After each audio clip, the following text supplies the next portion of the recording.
You're listening to The Jay Barker Show on Tide 100.9 in Tuscaloosa.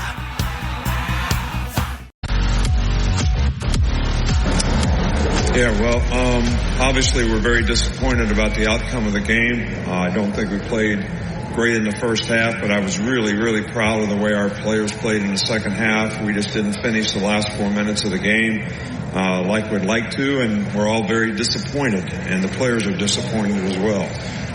But one thing that I told them in the locker room after the game, this is one of the most amazing seasons in Alabama football history in terms of where this team came from, what they were able to accomplish, and what they were able to do, winning the SEC championship, and really proud of this group.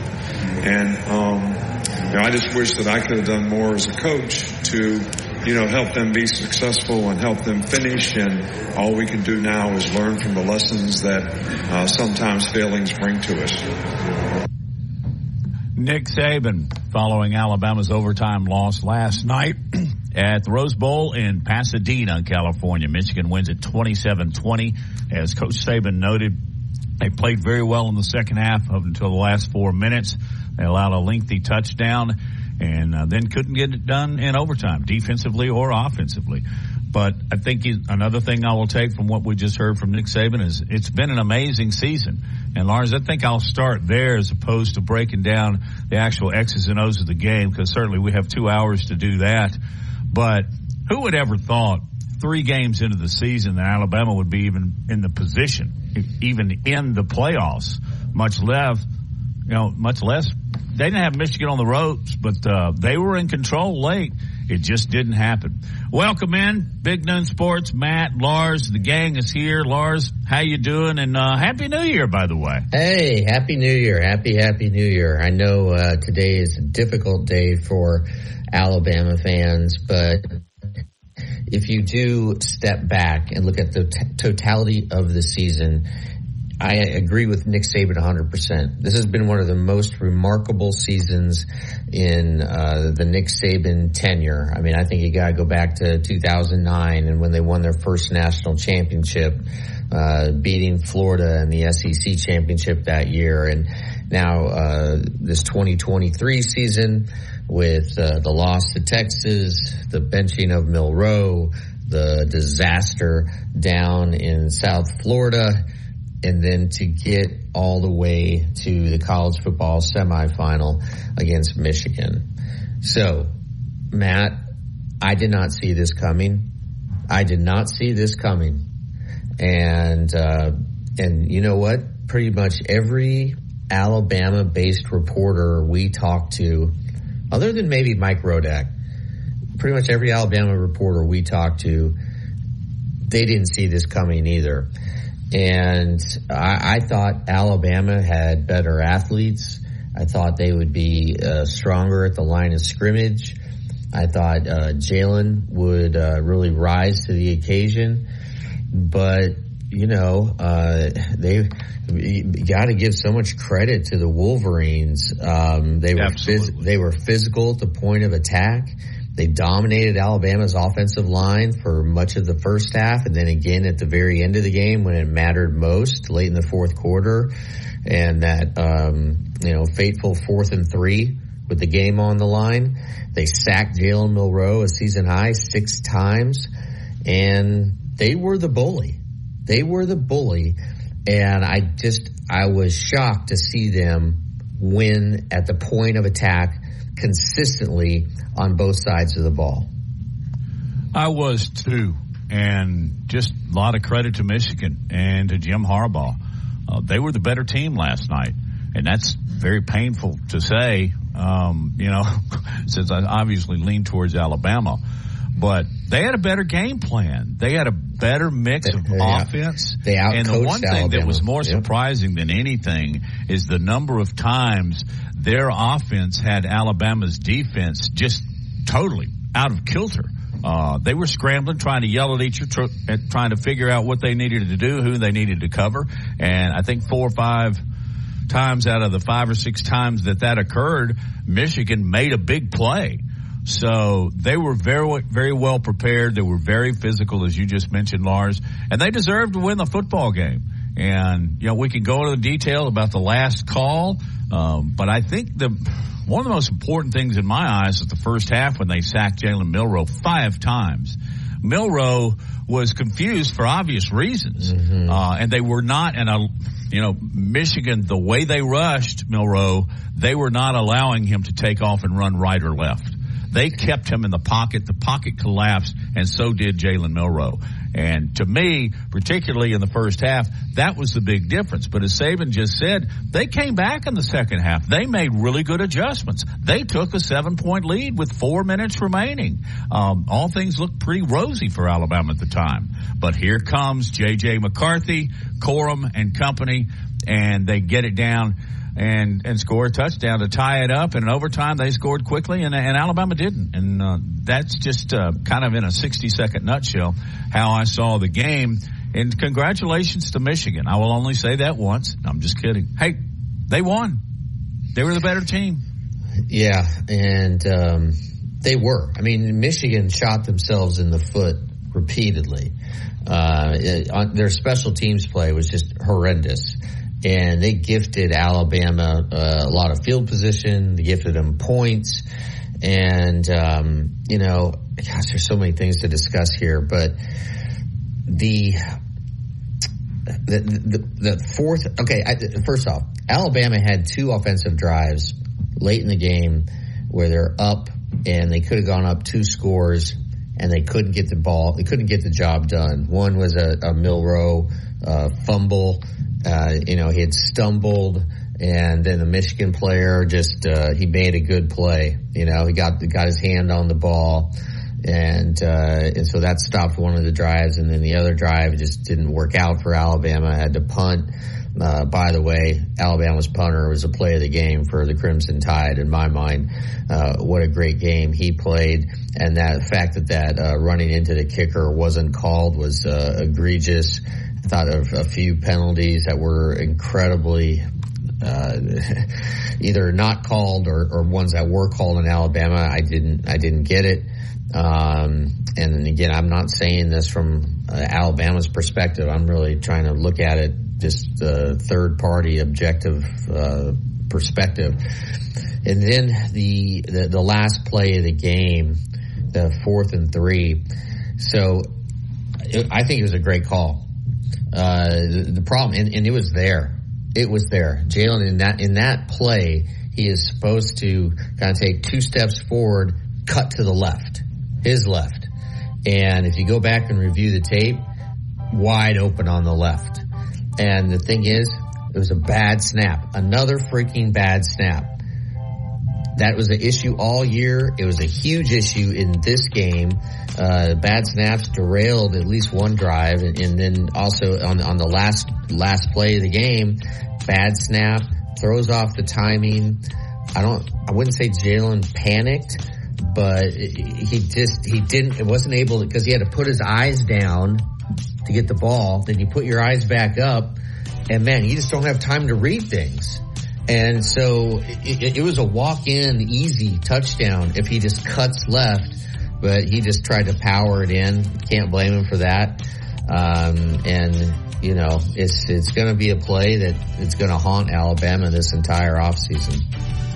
Yeah, and I think a lot of people, myself included, you as well, are going to look at those bad snaps. Earlier drive, Alabama was pushing Michigan around, and then 2 consecutive bad snaps. Then they ended up with like a 3rd and 29, and that drive was kaput at that point. And it's tough. It's tough on Seth, first of all. I mean, one young man that gets the finger pointed at him, he just sat in the locker room and went straight to the bus when it was all over. I feel for him, but you also, hey, we're critics of the game of football, and that means being critical of Alabama. Why is that still an issue in the 14th game of the season?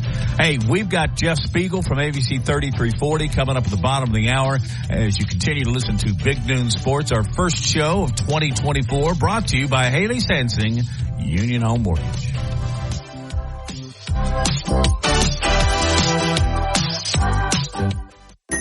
Tide Tide 100.9 Tuscaloosa weather. The sky mostly sunny this afternoon. The high today 52. Tonight increasingly cloudy with the low at 32.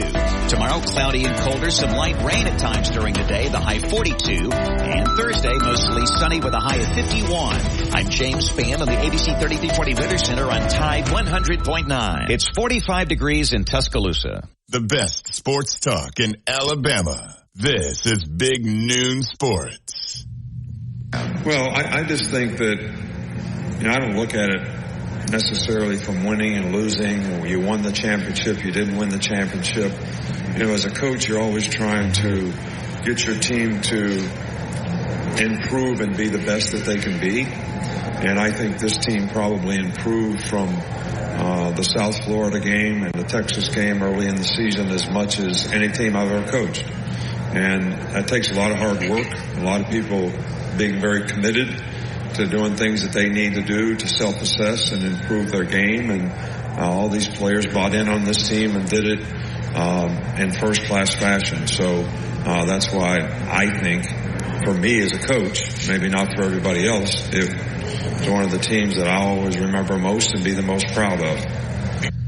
Saban has been leaning in that direction, and he has said that in many different ways throughout the season, that this is one of his favorite teams. And I think it was evident in his comments there and the growth they've made since the third week of the season to coming up in overtime loss short of going on and playing for the national championship. And we've said that. Lars started saying in the middle of the season that he thought that this was going to be his favorite team, and it turned out. And, what I really like is that the majority of the Alabama fans that I've read on social media, I've heard on other radio stations, and then just in passing and talking, they get that. They understand how far this team has come. And they were an eyelash away from playing for the national championship. And just look back at this. Who are the only teams that Alabama lost to in a 12-2 season that included an SEC championship? Well, they lost to number 1 and number 3, Michigan and Texas. One of those is playing, they were all in the championship round of 4. So it's quite an accomplished team, even though, Lars, there's a lot of disappointment. And I understand. And here's why there's more disappointment. It's because this team made so much progress. It's because the fans and the coaches alike just kind of took this team on as their own. And I really felt like they loved watching them grow. And they remember that. They're not just going to remember, not getting in the end zone 3 yards out on a 4th down in overtime. I believe the majority of fans are looking back and going, wow, this team grew. In the equivalent of a child, Lars, which you and I can both identify with, watching them grow, and at the end of a year or the end of the segment time of their lives, they have matured and become really an adult, if that's even an appropriate analogy. Yeah. I just think Alabama absolutely. Fans do realize, in spite of the loss to Michigan, this was one of their favorite teams. And, man, they were fun to watch grow.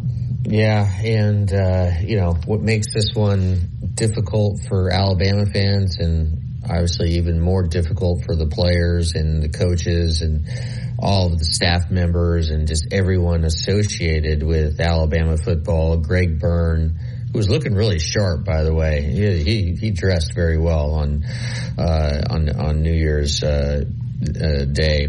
But Alabama's one play away, really on a couple of occasions. True. Of just putting this game away. And I go back to the 4th and 2, in the fourth quarter, they hit Blake Corum just on a little, route across the middle, wide open. And it was another communication breakdown in the Alabama secondary. And after that play, Matt, the body language of the Alabama defense just wasn't the same. And it's funny, you see this in football and in sports. There are times when, say, a tennis player is down to his or hers last point, his match point. They hold it off. It goes to deuce, and they end up winning that game. And then the momentum shifts. And momentum, you and I have talked about this for a long time. I swear, I wish you could scientifically quantify momentum. But in this case, when Michigan got that first down, facing the 4th and 2 in their own territory, it was a huge gamble by Harbaugh. I thought for sure he was going to punt it. They had all 3 timeouts left, and they were doing a good job at that point of controlling Milroe and the Alabama offense. But he rolled the dice. He liked the play call, and bam, they hit Alabama for a big gain up the right sideline. And Alabama's defense was just never the same after that. But in what Michigan did, one of the many things Michigan did, I should say, is on offense, they were putting guys in motion that they hadn't put in motion all season. And it totally confused the Alabama defensive backs. And there were so many times throughout that game where wide receivers, tight ends, running backs just running there's nobody within 20 yards of them. And and that's all communication. And yeah, it got better in the second half. Actually, no, I'm sorry. It really didn't. It stayed the same throughout the game. But, who really impressed me for Michigan? Well, 2 players. Blake Corum. What a great running back he is. He just dazzled, and he got stronger as the game progressed. He was and I've watched Michigan almost every season this week. He was more explosive in the Rose Bowl than he's been all season. And I think it was somewhat fitting from Michigan's standpoint that he scored the only touchdown in overtime on that 17-yard run. But Matt, in Hell overtime, of a run too, by the way. Hell of a run. But in overtime, did you think heading in overtime? I thought Alabama still had this thing. I thought they were going to force Michigan to a field goal attempt and score a touchdown. I did too. And I thought maybe Michigan would even miss the field goal attempt because their kicker is pretty shaky all day. But the Alabama defense was just cooked at that point. 2 plays, just right down the field. And man, that's just tough. There was just Alabama. They like Michigan, played a sloppy game, as we talked about. Too many botched snaps, too many busted coverages. This game certainly was not a masterpiece by either Michigan or Alabama, but as we've both said throughout the first 25 minutes of the show, the better team won. And I don't think the better team won just this one day. Michigan is a better team than Alabama, top to bottom. One of the things that I noted as we go to break, Jeff Spiegel is on hold, is that Jim Harbaugh and his offensive staff used the near month to put in some offense that they hadn't had all year. It had its effect on Alabama. And, boy, if you want to do a really deep dive here, think how different this game would have been had Michigan made the extra point after their second touchdown. Or what if Caleb Downs, his foot isn't a quarter of an inch on the chalk there, and that first interception on the first play of the game counts, and then Alabama turns that around and goes up 7-0, and then McCarthy's in his head because he made a boneheaded play on the very first play of the game, and I think that was a big moment, believe it or not. Well, it was for McCarthy to come back, because it really was a poor pass. But he ended up the game's MVP. Coming up, we will go to Jeff Spiegel. Speaks from ABC 3340 as you listen to the first edition of 2024, the Big Noon Sports.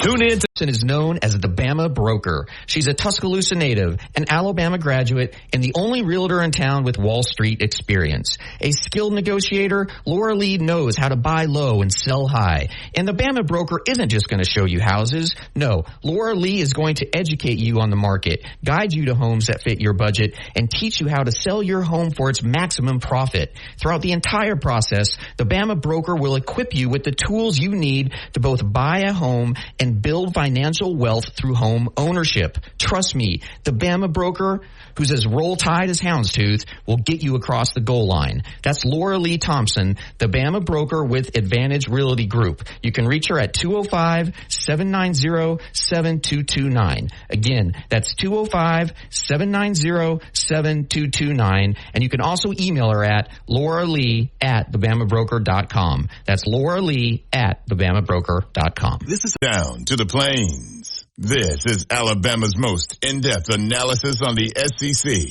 This is Big Noon Sports.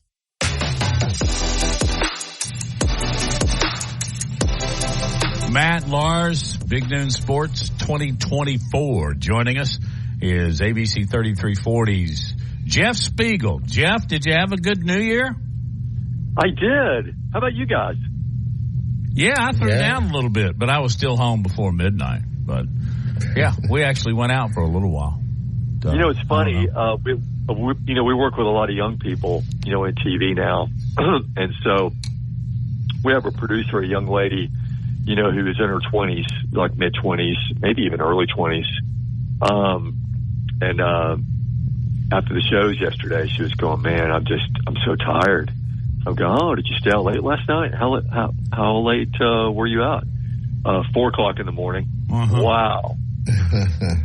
I can't tell you. The last time I was out at 4 o'clock in the morning, it was probably trying to do stories for GMA after one of these national championship games. That's probably the last time I've been out until 4 o'clock in the morning. Well, but how many times have you seen 4 o'clock in the morning when you've actually slept a little bit and then you got to get up for work? Right, I know. It's crazy. Oh, man. Circle of life. Yes. All right, Jeff, just your big picture impressions of the game yesterday. Well, wow. I mean, it was like, they were in the Rose Bowl, and it was kind of like going back in time. It was like a throwback game. I mean, you had 13 punts in this game. You would expect it to be a tad sloppy, with a long layoff. And I think there were like 8 fumbles or something like that. And it was a game where both teams made more than their share of mistakes to lose the football game. But a team rose up, made the plays it needed to make to win the football game. And in this case, it was Michigan. And it was a really incredible game to watch.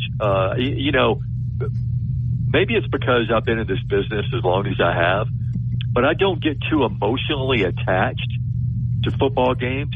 But last night I was thinking, I got to call the doctor. I mean, I'm starting to have some heart palpitations here because it was crazy exciting, there at the end. And, I thought Alabama was going to win in regulation on that punt, when the guy botched the punt there at his own 1 foot line. And there were just so many things that happened during that game that just made you go, you would expect a football game to go down to the wire between the two winningest football programs, like in college football history. And it did. You mentioned the length of time that these two teams had to prepare, and that made them a little bit sloppy. But it's tough to say against the Nick Saban coach team, but I thought Harbaugh and his staffs made changes and adjustments and play calls vastly different to what Alabama was prepared for. Well, the first half, the offensive line was lost. And they were totally lost. They were so confused. 5 sacks in the first half. Michigan dominated the first half. But to Alabama's credit, it was still a 3-point game, at halftime. In the second half, I thought it was Tommy Rees who made a lot of the adjustments. Yeah. And, they moved the pocket. You know, they were able to, you know, to get some runs. They were able to, you know, get in the end zone. Alabama had the lead in this football game. You know, and in most cases, if Alabama's got the lead in the football game with 4 minutes to go, I mean, you're banking on them winning, you know. But in this case, I mean, J.J. McCarthy, who's come up short the last 2 years, you know, came through with just a big-time drive. And I thought the play of the night was Roman Wilson. I mean, I don't know how tall the dude is, but he jumped like 10 feet in the air, it seemed, you know, to get that pass that was tipped at the line of scrimmage by Deontay Lawson. And he comes down with it, runs inside the 5. I mean, I thought that was the play of the game. I mean, the 4th and 2, it made you forget about the 4th and 2 they converted. Yeah. That play was so big in my mind. The play you just described, I thought Malachi Moore was pick-sixing it and game over. And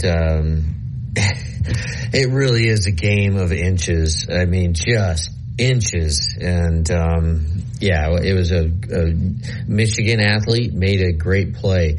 Were you surprised, Jeff, that Michigan really at the line of scrimmage? I would say Michigan wins it on offense, and ultimately they won it on defense on both sides. And I absolutely did not think that was going to happen.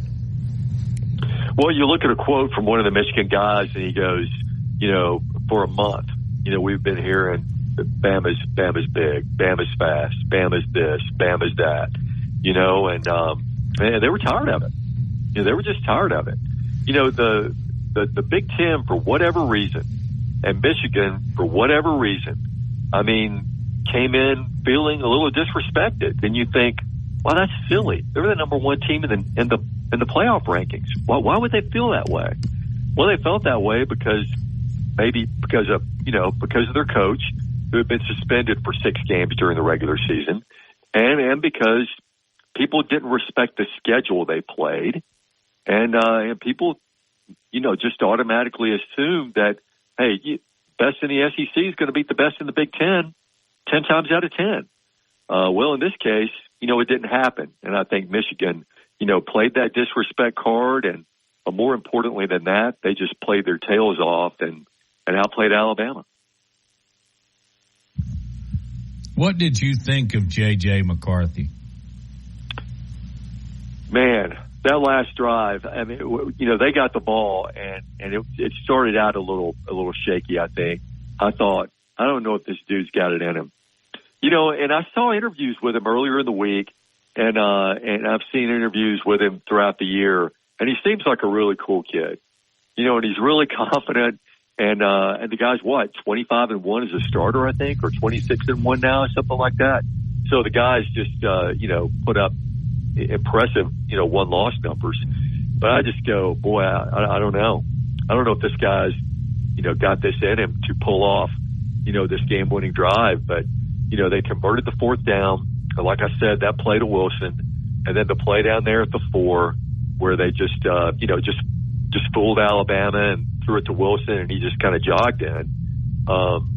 It was one of those drive for the ages, you know, if you're a Michigan fan. This is a breakthrough win, you know, for the Michigan Wolverines. Yeah, it really is. It really is, because they've been knocking on the door now for this is their 3rd year in a row in the college football playoffs after losing the first 2. Jeff, just wanted to ask you about Alabama's offensive line. Alabama gave up 6 sacks, which for Michigan was a season high. I don't know if you can pin all of those on the Alabama offensive line. Felt to me that they kind of settled in as the game went.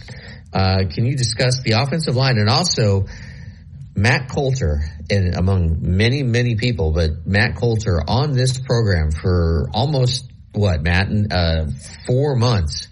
He has been begging to see Justice Haynes. And where's he been all year? Where's he been all year? Is this like a Tua situation? You just bring him in the bowl game? 4 carries, 31 yards, and he was bullish. Yeah. And there's one other game I think he played in where he where he was pretty good too. I can't remember what game that was, but yeah, the kid's got a lot of ability.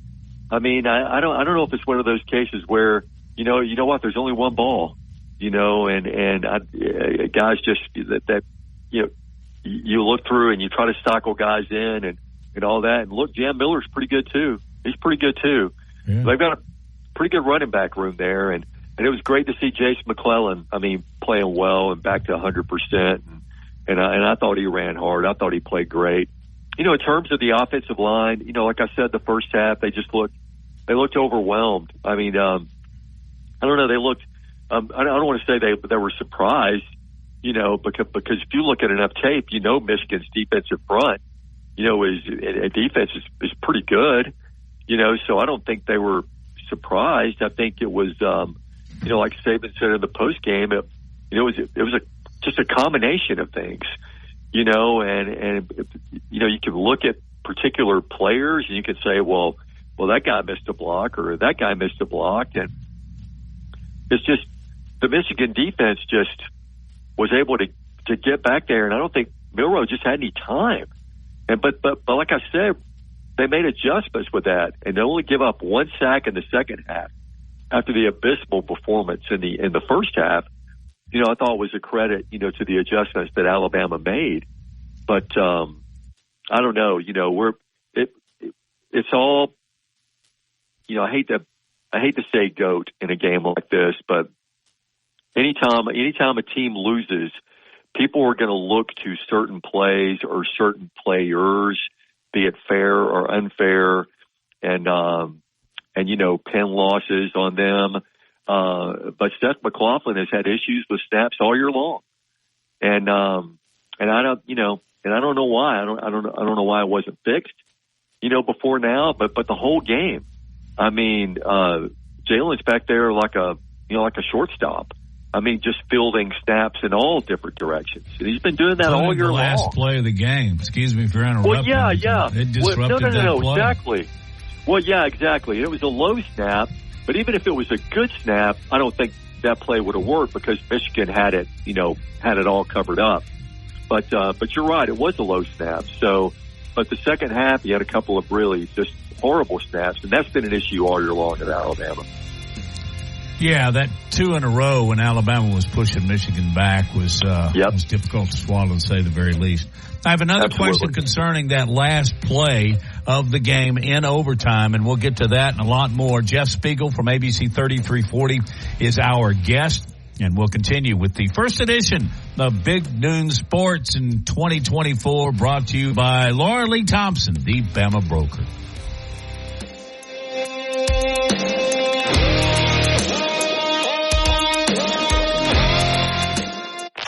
Coming up on The Game with Ryan Fowler. All right, we're going to continue our coverage on Tuesday afternoon. We're going to recap Alabama and Michigan. It'll all be presented by Taco Casa Chicken, Salad Chick, Blue Spring Living Water, DanielMooreArt.com, Remax of Gulf Shores with Chuck Norwood, Good Works Fabrication, all starting at 2 o'clock here on The Game on Tide 100.9, 1230 WTBC, your home for Alabama Crimson Tide Sports. The longest running sports program in Tuscaloosa. The Game with Ryan Fowler. Weekdays from 2 to 6 p.m. on Tide 100.9 and streaming on the Tide 100.9 app.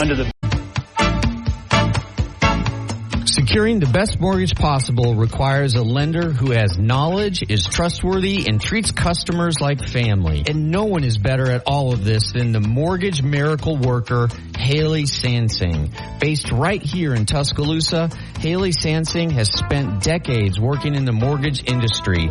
With Haley, it's personal, holding your hand from contract to close. With Haley, it's about one thing, you. Call Haley on her cell, yes, her cell, 205-792-1813. That's 205-792-1813. Let Haley help you. NLMS number 230376. Tide 100.9 Tuscaloosa weather. The sky mostly sunny this afternoon. The high today 52. Tonight increasingly cloudy with a low at 32.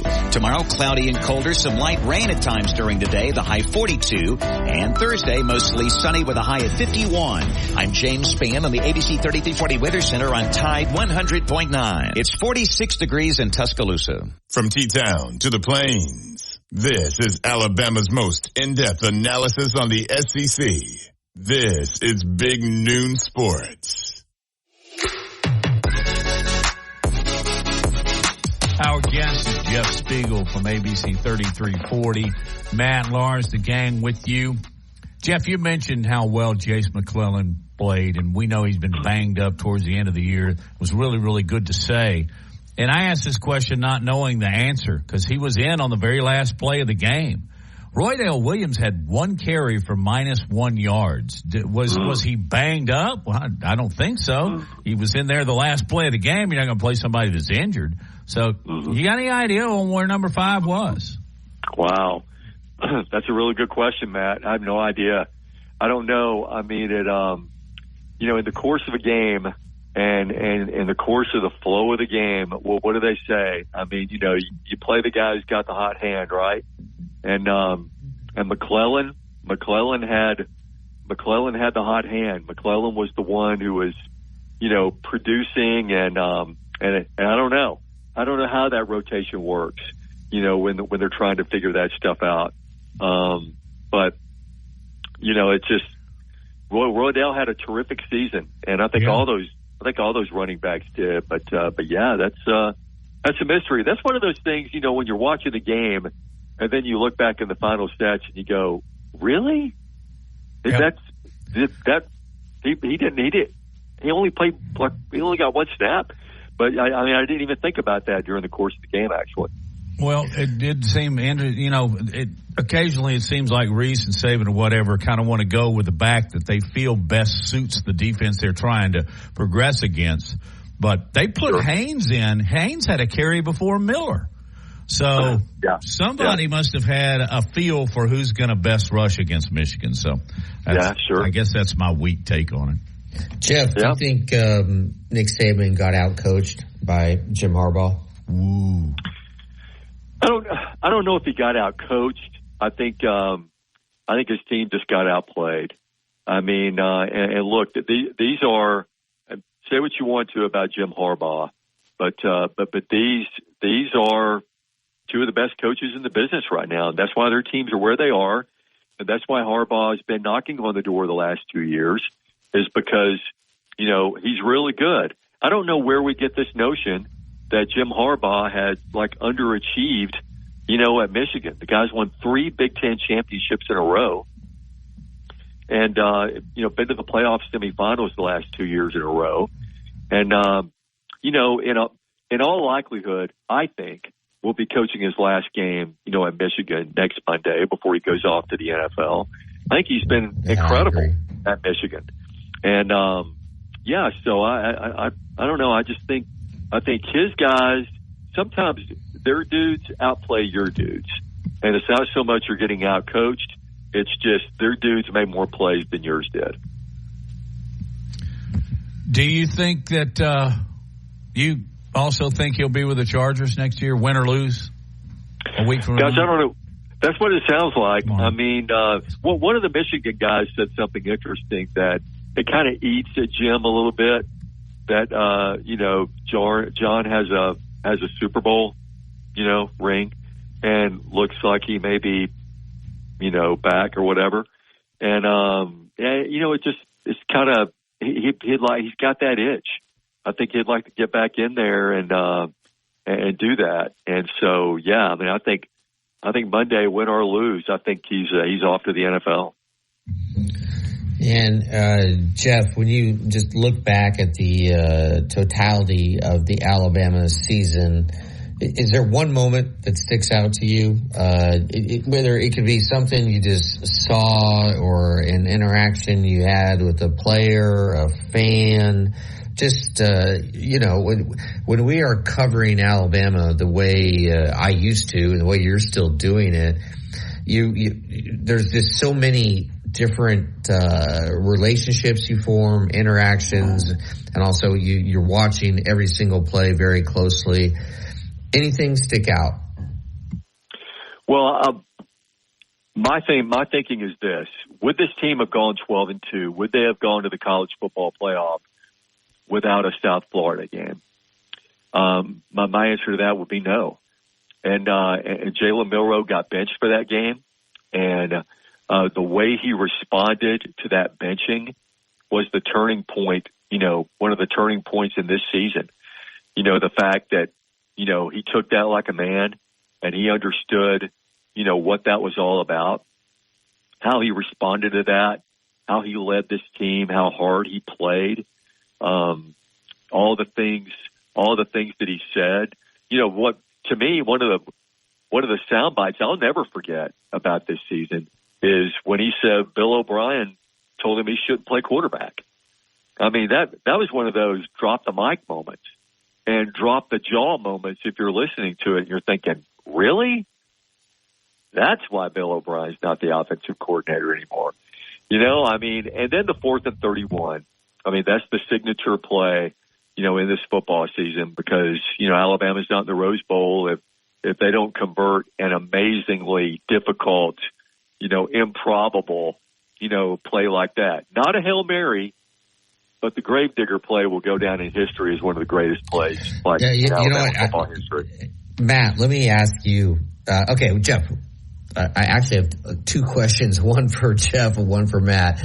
Jeff, did you get a sense of people you talked to what the composition of the crowd was? I thought for sure it was going to be pro-Michigan, but just based on what I saw, it looked like there was more Alabama fans there. Well, I heard Fowler and Herbstreit, reference this before the game, before kickoff, and they mentioned 60-40, like it was 60 Michigan, 40 Alabama. I'm not really sure. I couldn't really get a clear read on it, watching here on TV. But you think more Bama fans? Yeah, well, that was just my, observation from watching on television. It was at least 50-50. They travel. Yeah. They travel, man. They really do. You know this. Yeah. And Matt, for you, does 4th and 31, would you, what's the right way to ask this? Does 4th and 31 kind of make up for the fact that Alabama lost today or yesterday? In some ways I think it does, but I think beating Georgia even more so because Georgia was just so much better than Auburn, and they expected that to be a backyard fist fight, and it was, and Alabama won. And by the way, guess who was number one at the time? Georgia. I think the combinations of that and then what Jeff referenced from Game 3 moving on just kind of showed you the entire makeup of this football team. And as I said at the very beginning of the show, and I'm very pleased to see the majority of Alabama fans are recognizing that first and last night's loss second. Yep, absolutely. I totally agree with that. And I think, the things that you mentioned there and all the things that happened with this football team and the resilience that they showed is why Saban says, he loves this team, and he loved coaching these guys. And I think it's also another reason why, you're going to hear all the retirement rumors. There are going to be a bunch of them circulating out there, but I don't think this guy's done. I think he had so much fun coaching these guys, and a lot of these guys are going to be coming back next year. And there's a strong nucleus coming back, and I think he can't wait to coach these guys again next year. I agree, and I think a really strong freshman class. I think the wide receiver position is going to be upgraded. I think they figured out who their number one back is going to be, and that's number 22. He's special, as Matt has said all year long, and also now. You go through an off season where Jalen knows he's the guy. It's unquestioned. They're not going to bring in a transfer. There's not going to be Julian Sayin is coming in. And by the way, I'm just continue to hear nothing but amazing things about Sayin and how he was slinging the ball around the field on running scout team. I think there's a lot to look forward to if you're Nick Saban. Oh, I don't think there's any question about it. I think you still got plenty of gas left in the tank. I think he loves to recruit. I think he loves to coach. I think he loves the grind. You know, he mentions the grind a lot, you know, when he talks at these press conferences about embracing that. And I think he still loves what he does. I don't know how many years he's going to coach. I'm not even going to take a guess at that. But I know he's not anywhere close to being done yet. No, I think he's got he has another natty in him, Jeff. No doubt. And no doubt. Maybe 2024. All right. Yep. You're a national championship guy, and you're all right. I'm glad you're having a good New Year. Tell us what's going to be going on this week as far as 3340 is concerned, and give us a plug for the Zone. Well, we'll certainly have a lot to talk about Sunday. We'll be back after a 2-week hiatus on the Zone Sunday night at 10:30 on ABC 3340. And really appreciate you guys, and hope you have a great New Year. We will. Thank you for your time. Thank you, Jeff. Appreciate it. All right. Always a good conversation with Jeff Spiegel from ABC 3340. You're listening to Big Noon Sports presented by Haley Sansing, Union Home Mortgage. We go to the top of the hour, and we'll go into the second half on this first show day of 2024.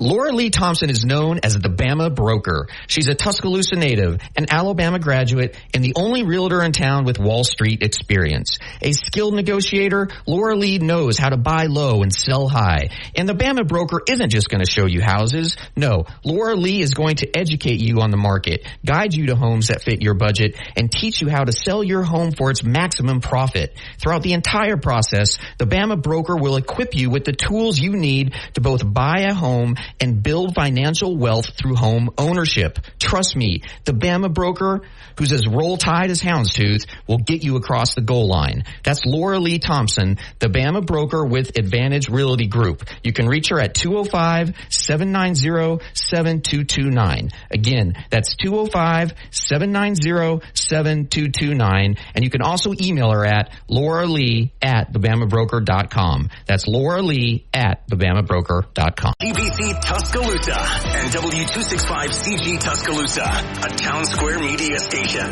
Tide 100.9 and streaming on the Tide 100.9 app.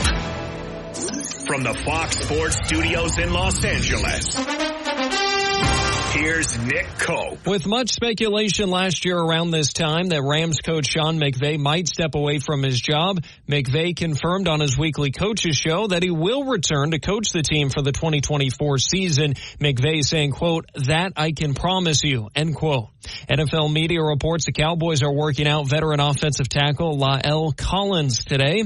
College football national championship game now set next Monday in Houston. A pair of 14-0 teams, number 1 Michigan and number 2 Washington. The Wolverines coming back from down 7 in the fourth quarter to beat Alabama in overtime at the Rose Bowl 27-20. And then in the nightcap at the Sugar Bowl, the Huskies hold on against number 3 Texas 37-31.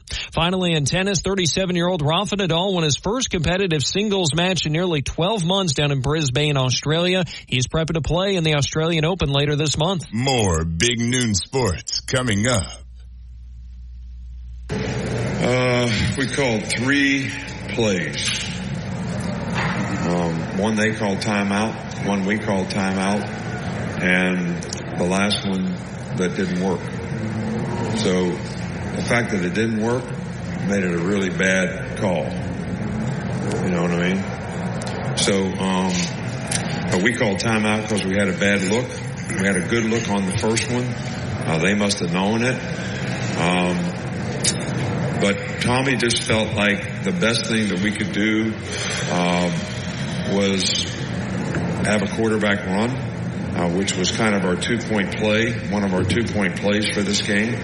And the ball was on the 3-yard line, which is just like a 2-point play. So, but we didn't get it blocked, so it didn't work. We didn't execute it very well, and it didn't work. And they pressured, and we thought they would pressure, but we thought we could gap them and block them and make it work, and it didn't. And according to many of the post-game comments from Michigan, they said they pretty much knew that was coming, and it was evident. And, you know, that play could have gone 100 different ways. Actually, it could have gone 2 ways, touchdown or not. But I would have tried to get him wide because not only is Jalen Milroe powerful, but he's also the fastest guy on the field. But it seemed to me like running to the corners would have put his other best option into play instead of trying to power it up the middle. So that was one question I had about the last play. And the other one is 55 from Michigan had been pretty dominant at nose. And you run the ball right at their best player. You know, I don't know, Lars. Your thoughts. You said you were okay. You thought it was a good call. Yeah. Here's the deal. To Michigan, look at it from Michigan's perspective. There's not a lot of mystery of what Alabama's going to do. They are going to put the ball in Jalen's hands. And because of the struggles he's had with these 5 to 10 yard passes, you got to figure they're not even going to throw the ball. This is going to be Jalen and all Jalen. And so what did the Wolverines do? They loaded the box and ran a cover zero defense. Cover zero means your corners are man to man. So you just push the safeties up. And, Michigan linebacker Junior Colson said after the game, when the moments get tough, you go to your best player. And, I have no problem with the call. And another Michigan player said, we weren't worried about nobody but number 4 on that 4th down. That's the only person they've got. That's not actually a horrible assessment in that situation. But weren't you thinking the same thing? Yeah. I was thinking quarterback draw. And if I'm thinking that, sitting a million miles away, of course, the Michigan knows it's coming. But, okay, so the snap is low, and that just throws off the entire timing of the play. And, it's just a very simple play call. And also, got to remember this, there were not one, but there are 2 timeouts called, one by each team before this play was run. And so Alabama had plenty of time to figure out, okay, what is our one best play that we've been working on for a month that is a 2-point conversion? Because essentially this was a 2-point conversion. And Nick Saban said in his press conference, he's just like, hey, I thought the best thing we do is have a quarterback run. And he said that they had their best 2-point plays for the game. They had 2 picked out, and this was, I think, number 1. And he said we just didn't get it blocked, didn't execute it very well, and it didn't work out. But again, I'm telling you, if you go and you look at the tape, Milroe, he is in this play, he is supposed to start in the middle and cut left. And the Alabama right guard, he pulls and he absolutely obliterates the Michigan defensive end, or puts him out of the way, because this D end, for Michigan's perspective, it's the right D end. From Alabama's perspective, it's the guy on their left. He runs upfield, so he doesn't even need to be blocked. And so then that guard crashes down, seals off the edge. Well, when he seals it, right, and he's pushing the guy to Alabama's right, he's actually pushing the player into where Jalen is running. But Jalen was not supposed to do that. He's supposed to take about 2 steps forward, cut left. And it is wide open. Wide open. Now, the reason he couldn't do that is because perhaps the snap. And because it's all a timing play. And the snap, again, the snap is low, and it's so low that Jalen, go look at the tape, he's got to put his head down. And once you put your head down, you got to lift it back up. And if things are happening so fast, once your eyes leave, it's like, okay, I don't have time. I don't know if I can cut out or not, because your peripheral vision, clearly, is gone when you have to look down. And so Jalen, I'm telling you, Jalen makes this play 100 out of 100 times if that snap isn't low. It's a touchdown. It's an easy touchdown. Man, it's just, one of those little things, little things that separate winning from losing. And it's just incredibly frustrating, I know, for Alabama fans. But you know what? This has been a problem all year. And it's been my experience in covering so many bowl games that your problems that you've had throughout the year often come up to really bite you in a bowl game. And it did here to Alabama in absolutely the most critical moment of the season. That's my interpretation. Okay, so what's yours on this, Matt? Well, and while they didn't have the massive penalties that they suffered through several games this year, the three I think they had that were false starts just always seemed to fall at the most critical times in the football game. For his statistics, Milroe was 16 of 23 in the air, 116. That may be a season low for him. He had 21 carries to 63 yards. The 21 carries led Alabama, all running backs and quarterbacks. So he played okay. It wasn't his best game by any stretch of the imagination. He did what he could. But I think I would have to say Michigan caused the majority of the mistakes that Alabama made on offense because they just gave them different looks. And by the way, talk about different looks and adjustments and all that kind of stuff. Michigan is just really good, y'all. Both offensive fronts and defensive fronts. I think their receivers were a little bit better than I thought coming in because and they had some drop balls too now, critical. But for the most part, they caught what McCarthy threw in their direction. And that was huge because we discussed it the weeks leading up to this game. We thought that Alabama had a huge edge from corners to wide receivers. That really didn't pan out as well. But anyway, I do want to say that had Alabama ended up winning this game, is there a possibility that James Burnip would have been the most valuable player, Lars? Yeah, absolutely. I mean, it probably would have been Milroe. He scores that touchdown, and then Alabama wins it in a second overtime. Really, kind of no other player sticks out to me.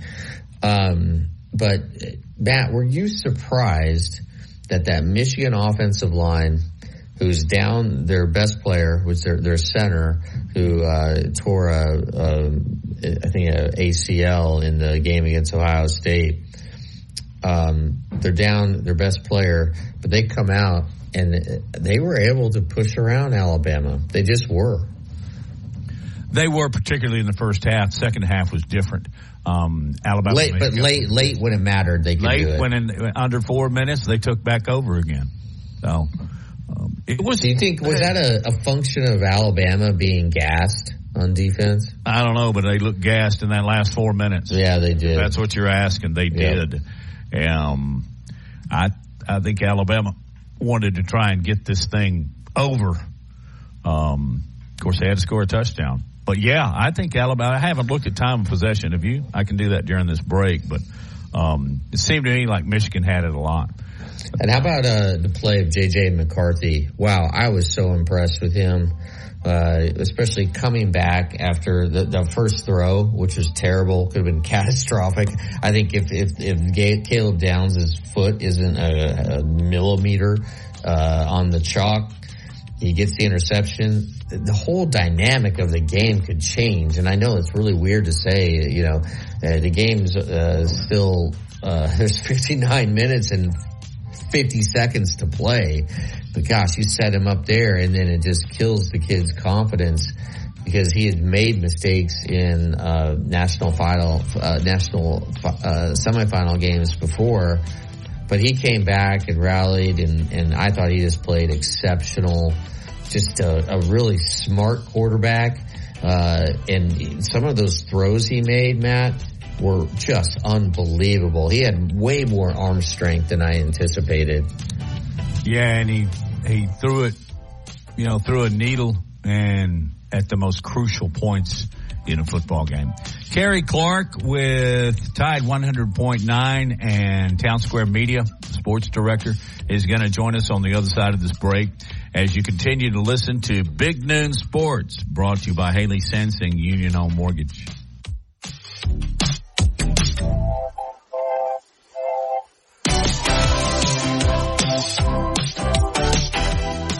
Tune in to Securing the best mortgage possible requires a lender who has knowledge, is trustworthy, and treats customers like family. And no one is better at all of this than the mortgage miracle worker, Haley Sansing. Based right here in Tuscaloosa, Haley Sansing has spent decades working in the mortgage industry.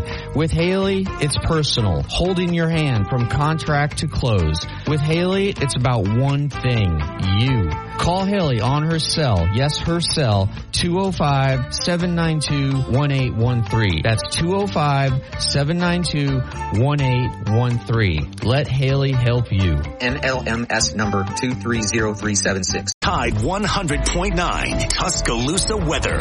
The sky mostly sunny this afternoon. The high today 52. Tonight increasingly cloudy with a low at 32. Tomorrow cloudy and colder. Some light rain at times during the day. The high 42. And Thursday mostly sunny with a high of 51. I'm James Spann on the ABC 3340 Weather Center on Tide 100.9. It's 49 degrees in Tuscaloosa. This is the Big Noon Sports Network. One particular thing, there was a couple times when we could have redirected the protection, which we kind of put on the O-line to a large degree, and we didn't do it. A couple times the shot clock was running down and we didn't get a chance to do it, and a couple times we didn't fan and misexecuted up front in terms of getting the right guys blocked when we were in the right protection. So it was a combination of several things. I thought we did a better job in the second half, but we didn't give Jadon an opportunity to make some plays, nor our receivers make some plays down the field, which was a big part of this game. Great stuff from Nick Saban, and I have to just pause for a moment to point out the fact he called it a shot clock, not a play call. Okay, maybe now's not the best time for humor. Trying to find it where I can. Kerry Clark, sports director there at Town Square Media in Tuscaloosa, is joining us. In reference to what he was just talking about, how did Alabama change things along their offensive line from first half to second half? First of all, Happy New Year. Happy New Year to you, too. How they changed things, they started blocking people. They weren't in the first half. 5 sacks in one half is awful. One sack in the second half was not great, but not like the first half. And it wasn't all the offensive line, but most of it was. They were getting blown up. Both lines of scrimmage were getting blown up in the first half. But in the second half, they both improved until, as you said in the previous segment, the very end of the game and the overtime. But neither of them did much in those parts of the game. But it was a great college football game. It's like I told my wife in the living room, it's a shame that somebody has to lose this game. But the nature of sports is there's winners and losers. And unfortunately for those in Bama Nation, it was Bama's time to lose a game. It was Saban's time to lose to Harbaugh, which I honestly didn't think I would ever live to see.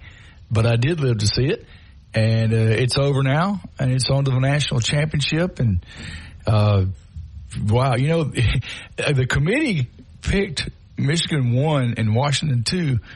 And dang if that's not the championship game. I sure didn't think it would be, guys. Kerry, what surprised you most about this game? What aspect, specifically looking on the Alabama side, what surprised you most? The way they got out-schemed. I don't know if I'd use the term out-coached, but I certainly would use the term out-schemed, which is part of coaching. So, hey, maybe I just need to change what I said. But I just feel like that Michigan was better prepared and better ready to do what it needed to do against what Alabama was trying to do to stop it or to advance the ball against it.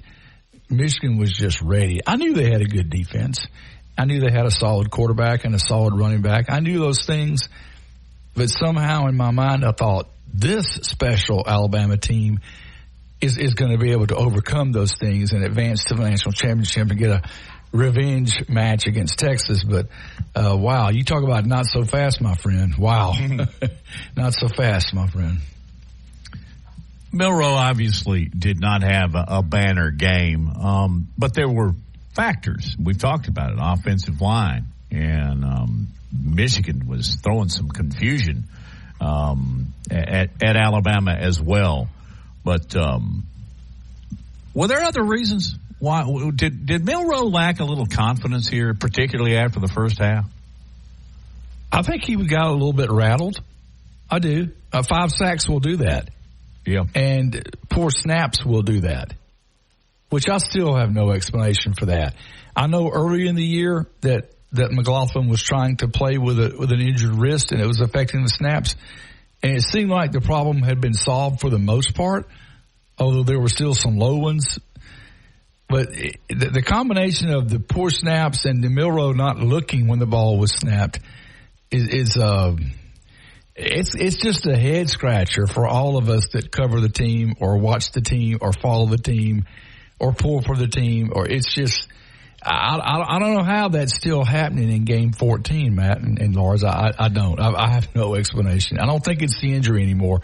At some point, you have to think it's the yips. Yeah, it kind of is. And, as you kind of look at the snapper for the mistakes there, I felt like Milroe wasn't focused for a few either, right? Is that what you're saying? Yes, exactly. At least 1 or 2, he was not ready for the snap when it came. And I know you're reading the defense and calling audibles and things like that, but somewhere in the corner of your eye, you got to be watching that ball, bruh. Because there's always a chance it's going to come before you're ready for it. And yeah, they talk about how they worked on it all season and stayed after practice and all that. And every time that it appeared they had it fixed, it would resurface. And McLaughlin has a COVID year next year if he wants to take it. But if I'm him, I'm thinking it's time to get out in the business world and put this honors degree that I have to work. Brilliant student, excellent kid. I just don't think he's the answer for the 2024 offense. If you look at that final play, and Matt and I have been talking about this for a while, it should have been a touchdown. Easy, like walk-in touchdown for Jalen Milroe, because if he doesn't have to put his eyes down to grab that ball, the idea for this play is you start in the middle and you cut to the left from Alabama's perspective, from Jalen's perspective, and you see the Alabama right guard pulls over. He's not running a trap, but Alabama gets exactly what they want, because that left defensive end, again, you're running left, that left defensive end, he runs up the field. So he doesn't have to be blocked. And so, it is an easy walk-in touchdown. But I obviously haven't talked to Jalen about this, but the fact that he had to put his eyes down, it just made everything discombobulated. And I think he was just like, hey, I don't have time to look to the left. I'm just going to try to use my force and my power and just bulldoze my way through these 3 yards. Didn't work out. Is that, I don't know if you've had a time to go back and really analyze it, but is this kind of what you saw for this final play? I was not aware of the part about him trying to go left. I was kind of sucked into thinking that it was just a quarterback draw, or the shotgun version of a sneak. We had a caller last night on our postgame show that was just adamant about the fact that, hey, if the center is struggling like that, why don't you just get up under center and run the offense that way? And I couldn't give him a good answer. But as far as your question on that play, I actually was not aware that it was meant to go left. Although I will say, I noticed that Roydell Williams sprinted to the left to try to draw some people with him. So yeah. I get what you're saying. It makes complete sense. I'm only basing this on the behavior of the offensive line. Like that, it just seems like that's exactly where everything was supposed to go, and it was wide open. Okay, separate question. Okay. Now moving on to the 12-team playoff. Would you like to see the Rose Bowl be the permanent home for the national championship game, just based on everything that the Rose Bowl is? And what a beautiful setting. And I know that the amenities there aren't great, the bathrooms, the concessions. But, man, for a viewer on television, it just doesn't get any better. I wouldn't mind that as long as I wasn't having to cover it. I heard the stories about the hour and 15-minute shuttle ride from the media hotel to the stadium. I'm just not about that. Give us more detail there. Well, I mean, the media hotel's in downtown L.A., and the stadium is in Pasadena. And you got L.A. traffic, and it took the guys an hour and 15 minutes to get from the hotel to the stadium on the media shuttle bus. I'll be like, no, I'll stay home. I can write just as well off the TV as I can in person. I was thankful that I didn't go out there. Very thankful. After hearing... Lars was telling us about the... I guess the difficulty it takes, or somebody was telling us about from the fans' perspective at the Rose Bowl, you had to literally leave the stadium to go to the concession stand. I think that was Laura Lee who mentioned that. She had been there, right? And well, I was there, Matt, to go to the bathroom. I was there in 2000 when they lost to UCLA to open the season. That was the only time I've ever set foot in the Rose Bowl stadium. And I just remember it being, certainly the tradition is there. It's steeped in tradition. And you see the sign saying Rose Bowl, and you're like, wow, this is really cool. But once you get in there, it's not any kind of great stadium or anything. As far as the specifics that Laura Lee brought up, my mind doesn't go back 23 years to remember a whole lot of that. But I remember once I got in there and got settled, I was like, okay, this is a cool view of the mountains out here, and there's been a lot of great football games played in this stadium. But I guess my theory on it now has been there, done that. Don't care if I ever go back. I didn't even buy the T-shirt. There were quite a few members of the media that took pictures. And oh gosh, I know the sunset. It was just, and I've looked at them. They're brilliant. I mean, they could are. Not enjoy that. Yeah, but a lot of those guys had never been out there before. Yeah. If it's your first time, sure. Yeah. But as far as the question about would I have a problem with that being the permanent home of the national championship, I wouldn't have a problem with it because we got plenty of young guys in this station, one of which is sitting across the glass from me right now, Mr. Wyatt Fulton, that love to go on those kind of trips and all that. And Ryan Fowler is always dependable to go out there. So, you know, if I can sit back and supervise and just publish their articles and all that, I'm down with it.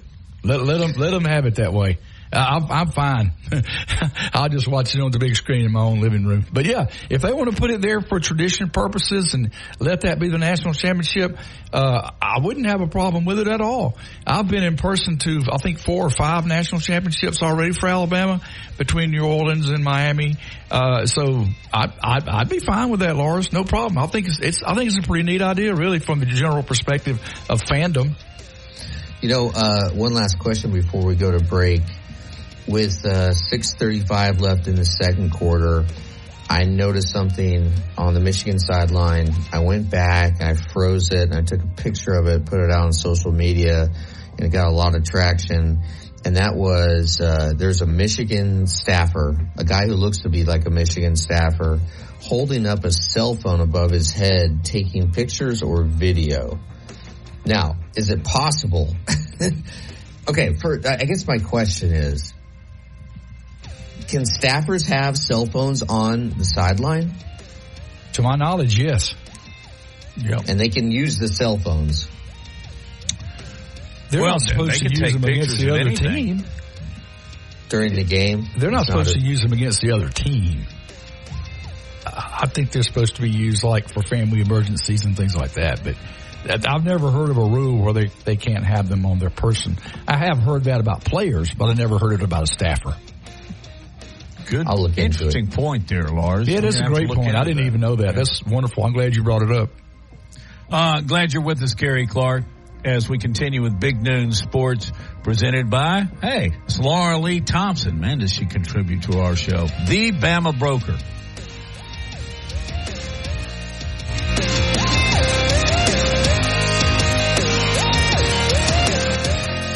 SEC Sports, like kudzu on the roadside. This is Big Noon Sports. It is indeed Big Noon Sports 2024. Kerry Clark is our guest. It's Matt and Lars. Lars did some deep diving during the break concerning cell phone use on the sideline. Yeah, so the NCAA in 2016 said that you can have electronic devices to be used by coaches in the press box and the locker room, but cell phones still cannot be used on the sidelines in the quote-unquote team area or on the field. And so, again, I'm not like breaking any news here. This is on national television. I did a screenshot of it because I noticed it. It was after Michigan's number 2, Corum. He comes to the sideline, and he is sort of in the middle of where all of the Michigan players are, and there's a guy behind him adorned in a blue top, and that you can't tell if he is a Michigan staffer or not, but he's taking his cell phone out. And so here's the thing. Like, I doubt anything nefarious is going on here, but just the look is horrible for a team that has been accused and has tacitly admitted to cheating by stealing signs. I mean, look, I think ultimately, if Michigan wins the national championship, we're going to have a little asterisk by this, because more and more is going to come out about how they absolutely skirted the rules earlier in the season. Not saying they did it in this game, but it's pretty clear that Michigan went above and beyond what is fair. Kerry, what do you think? Does this subject of Michigan sign stealing interest you at all, or should we just sort of let it go? It interests me to the point that I agree with your asterisk statement.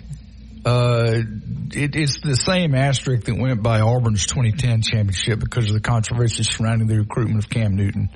An asterisk is an asterisk, and there will be an asterisk by this championship if they win the game. And I think most of the free world that doesn't live in the state of Michigan is going to be pulling against them Monday night. Go Huskies, go Washington. I think that's what the world's going to be saying, Lars. That's the I know that Clark Manor in Tuscaloosa, Alabama will be saying that. I can confirm that. Wow. And by the way, Lars, we got a little breaking news, Matt and Lars. Okay. Despite my supposition 5 minutes ago, Seth McLaughlin has gone on Twitter and announced that he is coming back next year. So I've got to go back and redo an article that I published an hour ago, or I did a depth chart projection. I've got to change a line in it. That's what the wonderful job of editing your own articles. So, as soon as we get off at the top of the hour, I will go downstairs and fix that article and name him the starting center next year. I honestly had heard he was thinking about not coming back, but I think there's a bad taste in his mouth. And I think him and Jalen Milroe are going to work the entire offseason on the snap and get it right. So there you go. Breaking news. Seth McLaughlin will return and is expected to start at center next year for Alabama. This fall, rather. We're in 24 now. Next season. Yeah. So, Lars, really good catch. I pulled up the picture that you posted on Twitter, and there's no doubt that there is someone standing very close to the sideline that has their phone elevated to like above their head or eye level and taking a picture or video of some kind. So, well, I'd like to think it's not a staffer. Isn't it possible that there's Bluetooth and that phone just goes straight up to the press box? More than possible. I mean, likely, maybe. The thing is, let's just say he's not a staffer, but he's a friend of the program, a big booster, whatever. Don't you think he would have been told, hey, one rule, no cell phones out during the game? If they cared. God. You know what, Lars? He could be just a fanboy that got a credential. You know what happens.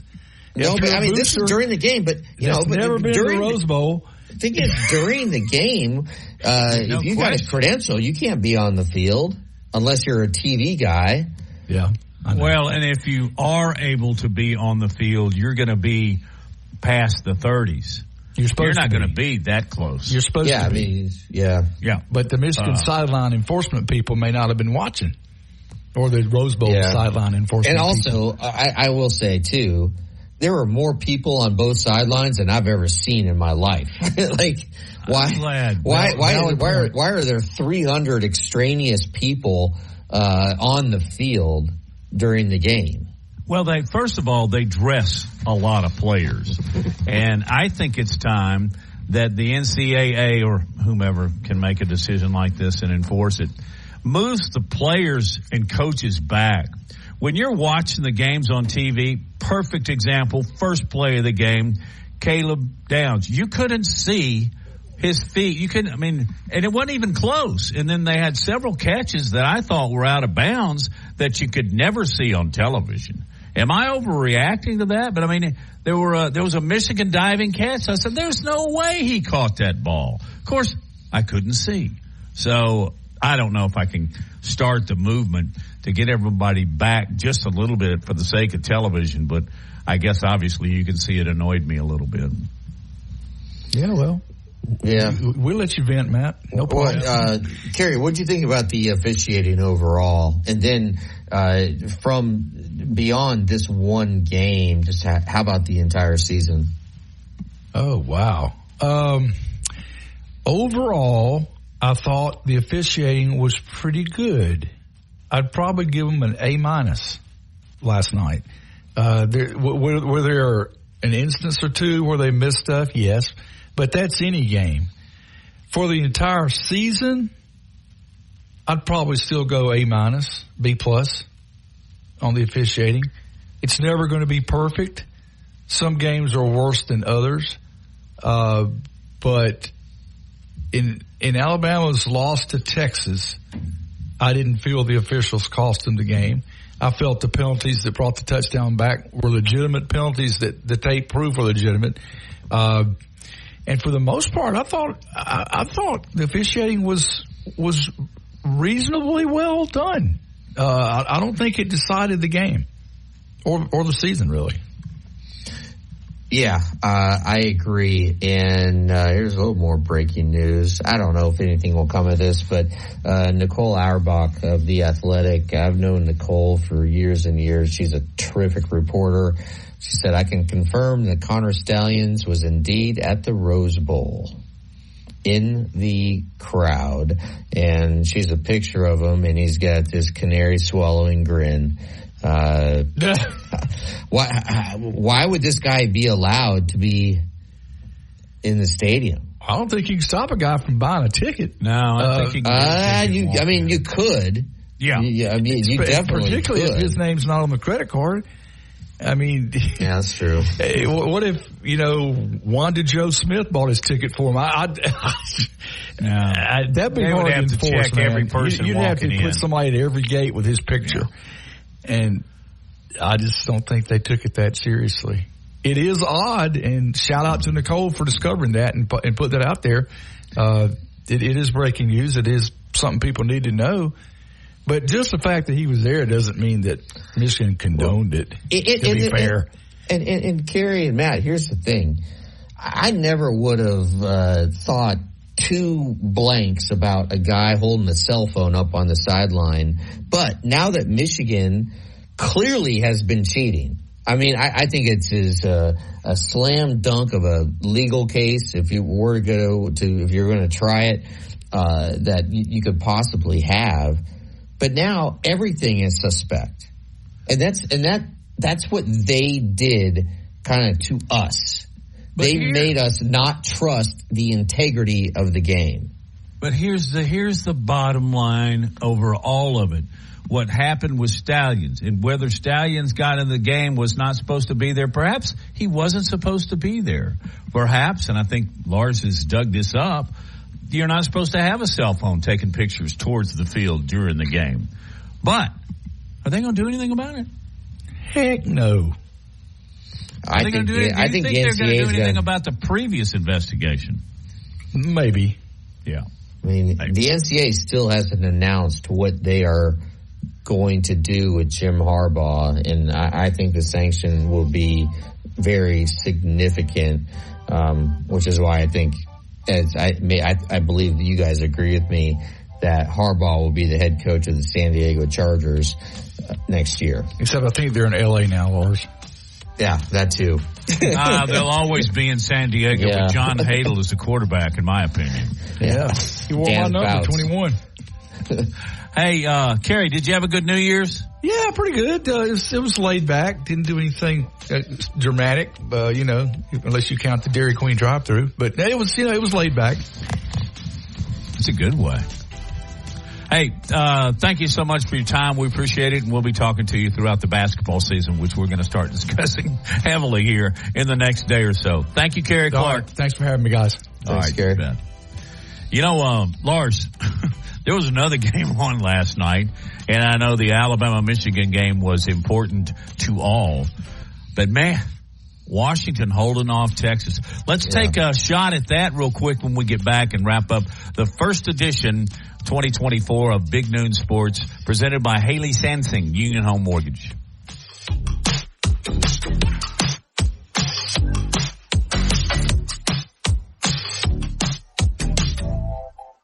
On the next Inside the Locker Room with Coach Wimp Sanderson and Barry Sanderson. Tune in Wednesday. We'll clean up the Alabama-Michigan game and look at the transfer portal, see if any Alabama players will put their name in and how that roster will pan out for next year. Also, in the second hour, we'll talk to Bill Cameron and find out what the Auburn fans think about what happened up in Nashville on Tide 100.9 and 1230 AM WTBC. Inside the Locker Room, weekdays 7 to 9 a.m. on Tide 100.9 and Tide100.9.com. Laura Lee Thompson is known as the Bama Broker. She's a Tuscaloosa native, an Alabama graduate, and the only realtor in town with Wall Street experience. A skilled negotiator, Laura Lee knows how to buy low and sell high. And the Bama Broker isn't just going to show you houses. No, Laura Lee is going to educate you on the market, guide you to homes that fit your budget, and teach you how to sell your home for its maximum profit. Throughout the entire process, the Bama Broker will equip you with the tools you need to both buy a home and build financial wealth through home ownership. Trust me, the Bama Broker, who's as Roll Tide as houndstooth, will get you across the goal line. That's Laura Lee Thompson, the Bama Broker with Advantage Realty Group. You can reach her at 205-790-7229. Again, that's 205-790-7229. And you can also email her at lauralee@thebamabroker.com. That's lauralee@thebamabroker.com. Tide 100.9 Tuscaloosa weather. The sky mostly sunny this afternoon. The high today 52. Tonight increasingly cloudy with a low at 32. Tomorrow cloudy and colder. Some light rain at times during the day. The high 42. And Thursday mostly sunny with a high at 51.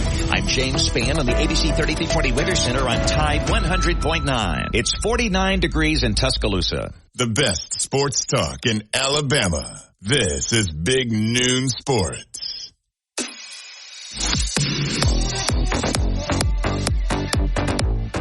Lars, Matt, Wyatt. I want to thank our guests, ABC 3340's Jeff Spiegel and Kerry Clark was with us for the last 30 minutes.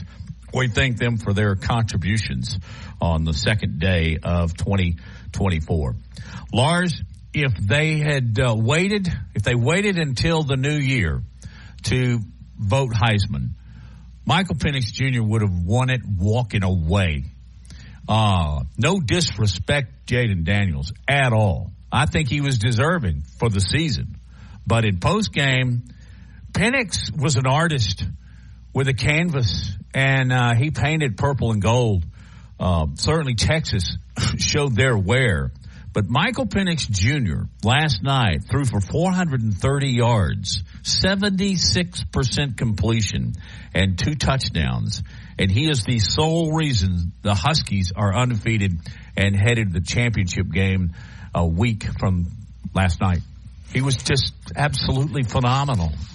I mean, Matt, he just made throw after throw after throw. And, he put touch on the ball. He was able to put juice on it and feather it through 2 defenders.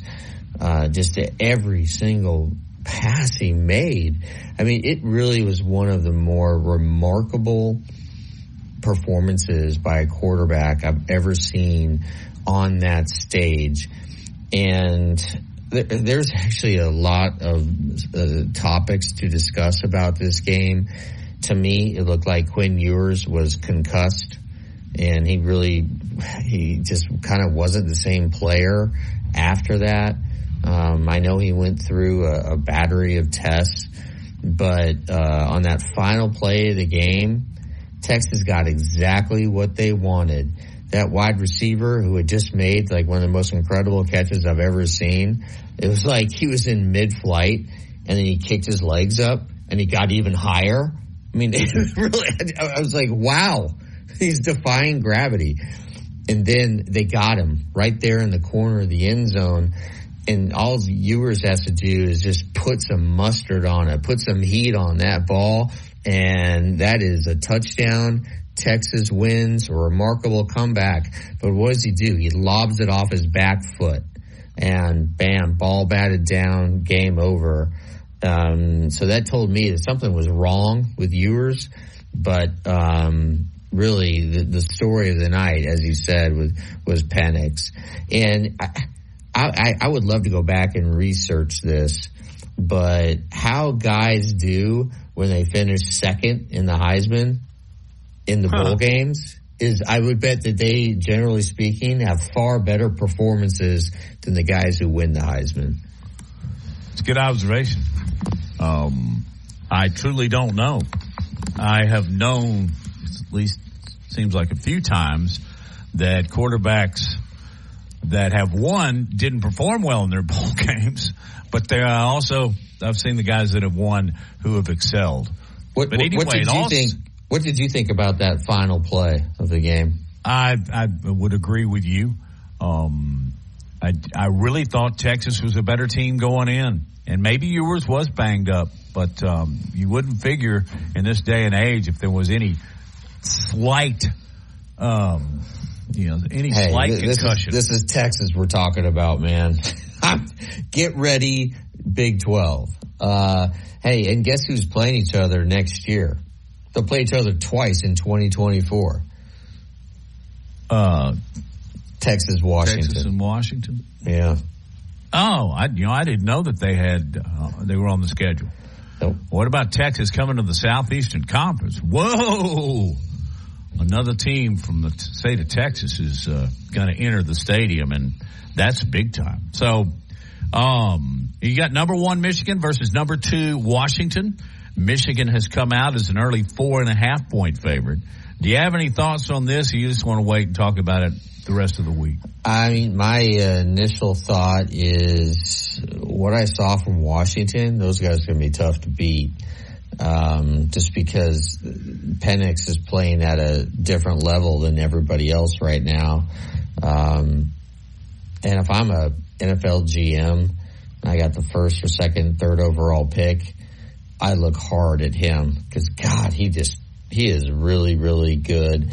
But at the same time, I know from talking to reporters who cover Michigan day in and day out, they have something going on there, this us against the world mentality.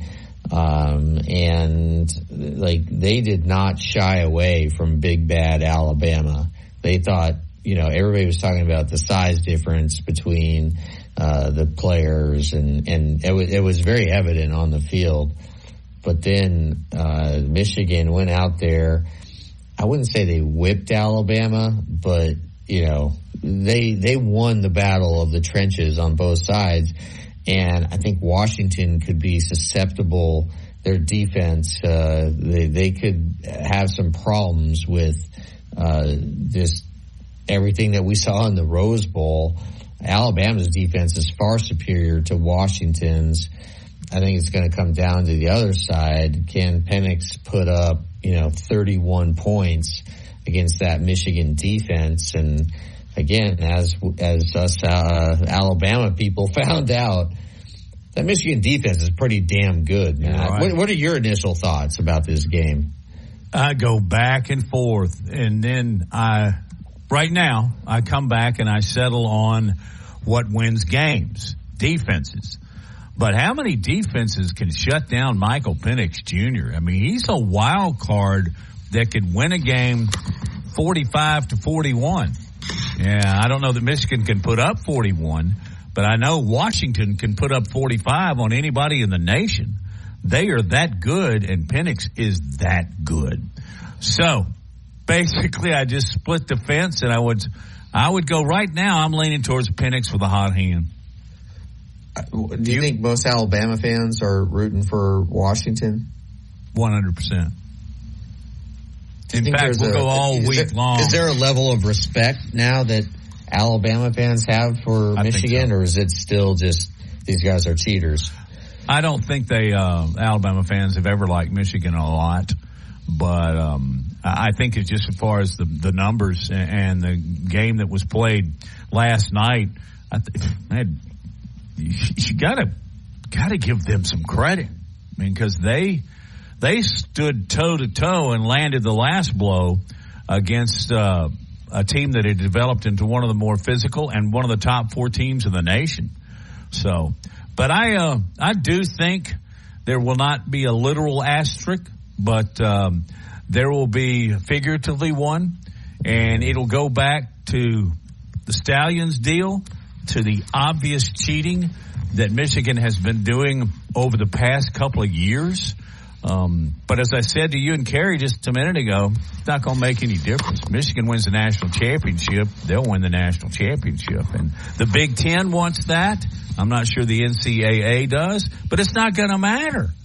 They'll still have the national championship. Then Harbaugh will literally ride off into the sunset and take the cash and go to Los Angeles. Yeah. And Los Angeles. And they can penalize him all they want to when he's making $11 million on the West Coast. Yeah, and it's such an attractive job because you got a franchise quarterback in Justin Herbert, and Harbaugh in the NFL has never had a player like that. And, Harbaugh is so kooky, and we've talked about it all last week about just how eccentric and just bizarre he is. I think bizarre is probably the right descriptive word to describe him. I think he's gone, and I do think I'm rooting for Washington, but I think Michigan's going to end up winning a national title because, they had a lot of guys who could have gone to the NFL, Matt, and they came back. Yep. Like this shared sort of commitment. And it's big. And you can tell, when there was never any panic on that Michigan sideline. And I don't know if you saw J.J. McCarthy after the game, Matt, but wow, what a articulate, well-spoken young man. Very impressive.